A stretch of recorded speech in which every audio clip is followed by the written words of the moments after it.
passa impunemente uma semana no meu querido estado do Maranhão, né? Então, assim, você volta com febre, disenteria, é osso, viu? Tô falando sério, é osso. Aí a gente fica falando de saneamento básico o tempo todo, não é porque, eu vou criticar o político. Não, porque quando você não tem saneamento básico, você tem infecções, você tem coliforme fecal na água, e isso dá doença. E eu tô com febre, legal, entendeu?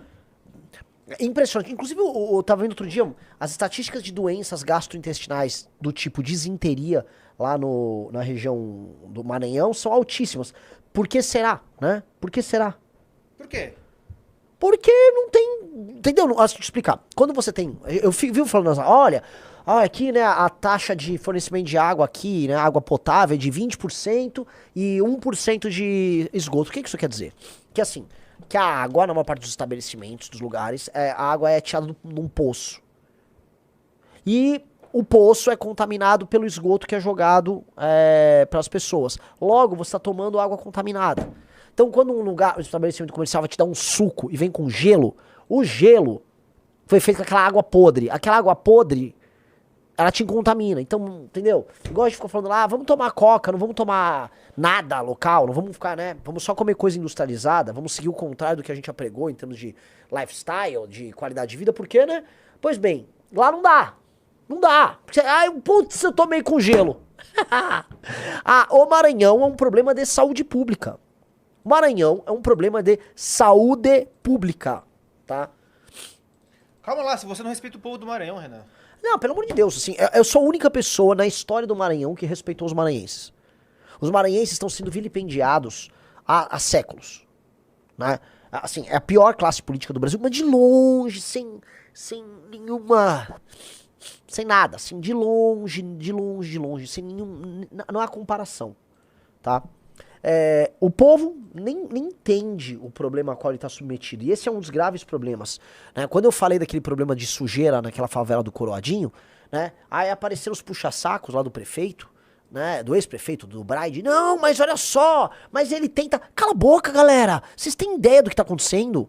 Vocês são tratados iguais animais, aí vocês ficam lá, não, mas o meu prefeito é bom. O cara entregou a Avenida do Reggae. É sério, eu não acabei nem gravando o vídeo disso. Uma das entregas que o cara comemorou foi que ele pintou lá de vermelho, verde e amarelo uma avenida e botou uma estátua de um cara dançando um reggae. Agora a gente tem a avenida. Nossa, hein? Agora vai, São Luís. Agora vocês estão estourados. Pelo amor de Deus. Assim, pelo amor de Deus. E as pessoas, né, vamos colocar aqui, que trabalham, né, as pessoas têm um pouco de noção, já entenderam a mensagem, mas existe uma massa que é dividida em dois blocos. Tem a massa dos puxa-saco de político. Uma massa, ela é muito pouco educada, vamos colocar assim, muito pouco educada, e essa galera, assim, puxa o saco do político, não tem nada do que tá acontecendo. E a outra, simplesmente, tá empregada pelo político.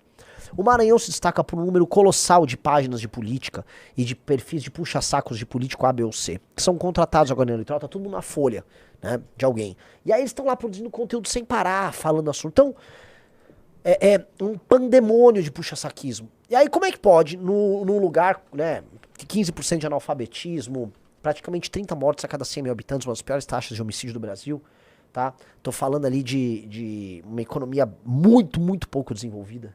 As pessoas eu fui, né, num evento muito legal na Federação de Indústrias lá do Maranhão.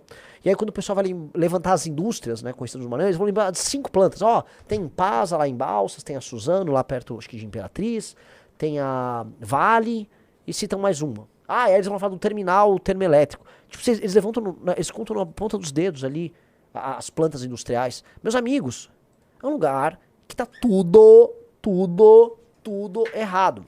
Aí eu fui ter conversa com um político tradicional, não de lá, um tradicional brasileiro, né? E aí a gente entende o tamanho do problema do Brasil, né? Político, não vou falar o nome e tal. Cara, eu vou te falar, meu caro amigo político tradicional brasileiro, assim, a gente precisa fazer uma coisa muito grave ali, muito sólida, porque assim, não dá pra viver no Maranhão. Aquilo é uma impossibilidade civilizacional. É uma impossibilidade. Aquelas pessoas são tratadas como animais ali. Não há poder público é completamente corrompido, não há serviço público de qualidade. a gente precisa botar um interventor lá. Renan, você é um cara inteligente, jovem, você não pode vir com essas... Qual a ideia? Qual a ideia? Dialogar politicamente com o Josimar Maranhãozinho?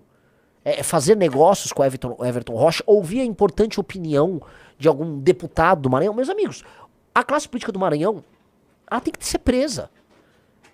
Ser presa. A classe política do Maranhão, ela é um roubo.